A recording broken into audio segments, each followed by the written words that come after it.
Hello friends, ఎలా ఉన్నారు? ఈరోజు నేను మీకు ఓ ఇంట్రెస్టింగ్ టాపిక్ అయితే చెప్పబోతున్నాను. మీరు ప్రపంచంలో చాలా రకాల టెంపుల్స్ని అయితే చూసుంటారు, కానీ జంతువులకి గుడులు చూసున్నారా? నాకు తెలిసినంత వరకు లేదని చెప్పాలి. కానీ ఈరోజు మీకు ఒక ఇంట్రెస్టింగ్ విషయం చెప్తున్నా. ఒక కప్పకి టెంపుల్ ఉందన్న విషయం తెలుసా? ఒక కప్ప టెంపుల్ మన భారతదేశంలోనే ఉందని ఎంతమందికి తెలుసు? అయితే తెలుసుకుందామా? ఫ్రెండ్స్, మన ఛానల్ని కొత్తగా చూస్తున్న వాళ్ళు లైక్ చేయండి, షేర్ చేయండి, సబ్స్క్రైబ్ చేయండి. ఇక మెల్లగా వీడియోలోకి వెళ్దామే. భారతదేశం ఎవరైనా అండ్ అలాగే ప్రతి ఒక్కరిని ఆశ్చర్యపరిచే ప్రదేశం. ఎటువంటి బహుళ సాంస్కృతిక దేశంలో కప్ప ఆలయాన్ని కనుగొనడం వింతేం కాదు. పాములకు, డేగలకు, ఎలుకలకు, కుక్కలకు కూడా దేవాలయాలు ఉన్నప్పుడు కప్పకి ఎందుకు ఉండకూడదు కదా? ఉత్తరప్రదేశ్లోని ఈ కప్ప దేవాలయం కథ చాలా ఆసక్తికరంగా ఉంటుంది అండ్ అలాగే మనల్ని కాలానికి తీసుకెళ్తుంది. వేద సాంప్రదాయం హిందూ మతంలోని అన్ని ఇతర ఉపసాంప్రదాయాలను అధిగమిస్తున్నప్పటికీ మన చరిత్రలో తాంత్రిక సాంప్రదాయానికి బలమైన పునాది ఉంది. అయితే తంత్ర ప్రకారం అంటే తాంత్రిక కష్టం ప్రకారం కప్ప శ్రేయస్సు, అదృష్టం మరియు సంతానోత్పత్తికి చిహ్నం. అందుకే అనుచరులలో గట్టి నమ్మకం ఏర్పడింది. ఈ ప్రత్యేకమైన కప్ప దేవాలయం 200 సంవత్సరాల చరిత్రను కలిగి ఉంది అండ్ అలాగే ఇది ఓల్ పట్టణంలో ఉంది.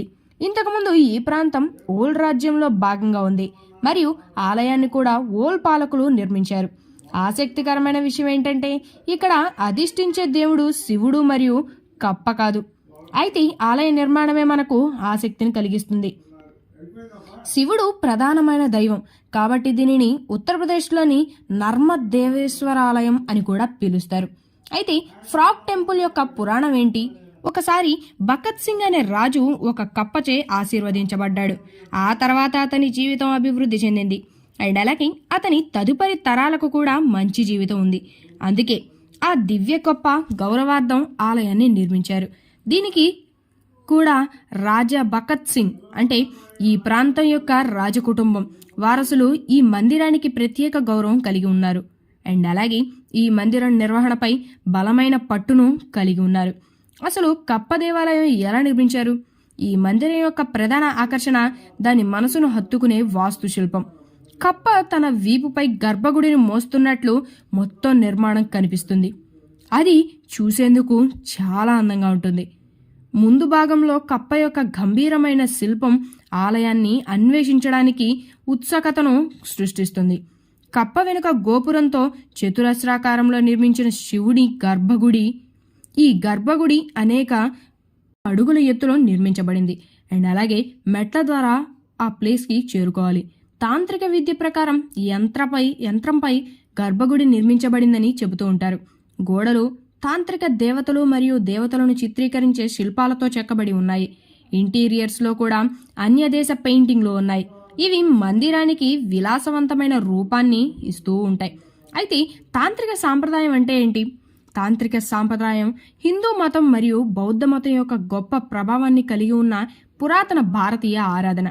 ఇది స్త్రీ శక్తిని నిలబెట్టే పూర్వ వైదిక సాంప్రదాయం. అయితే ఈ సాంప్రదాయంలో దేవతలకు చాలా ప్రాముఖ్యత ఉంది. శక్తి అంటే దేవి, ముఖ్యంగా ఉగ్ర రూపమైన దేవతలను ఈ సాంప్రదాయంలో పూజిస్తారు. ఈ కల్ట్ ద్వారా అనేక ఆచారాలు మరియు పద్ధతులు కూడా ఉద్భవించాయి. కప్ప ఆలయం లేదా మండూక్ మందిర్ ఈ తాంత్రిక ఆరాధనను అనుసరిస్తుంది. ఈ ఆలయాన్ని ఎవరు సందర్శిస్తారు?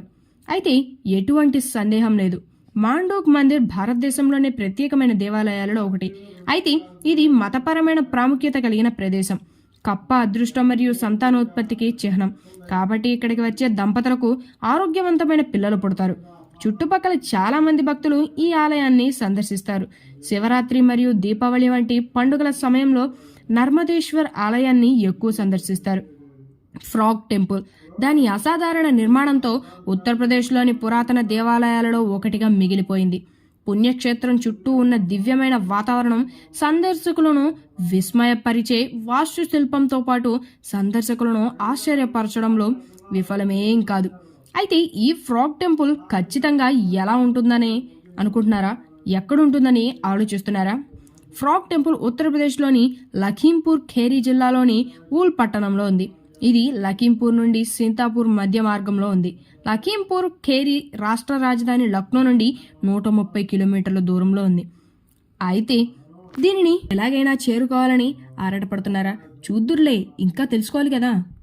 అయితే ఇంకో విషయం ఏంటంటే, వాస్తవానికి మొత్తం ఆలయం వాస్తుశిల్పం లోతైన క్షుద్ర శాస్త్రంతో నిర్మించబడిందట.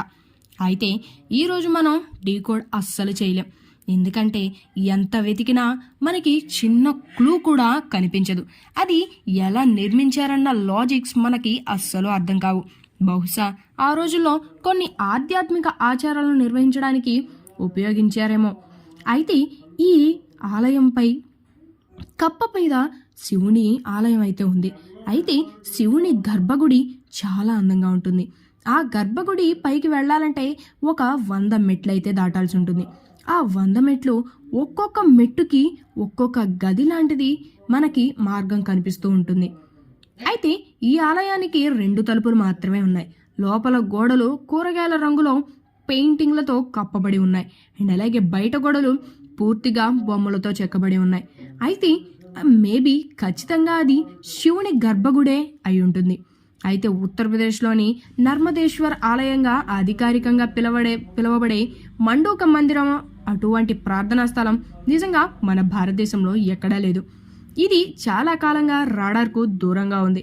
ప్రపంచాన్ని ఎంతో అందంగా చూపించే మన భారతదేశంలో అద్భుతమైన కల్చర్స్ ఉన్నాయి.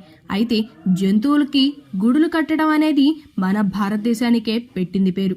అయితే వీటికి కూడా గౌరవం ఇస్తున్నందుకు నిజంగా ఒక ఇండియన్గా గర్వపడాలి. ఫ్రెండ్స్, ఈ వీడియో మీకు నచ్చినట్లయితే లైక్ చేయండి, షేర్ చేయండి, సబ్స్క్రైబ్ చేయండి. Thanks for watching.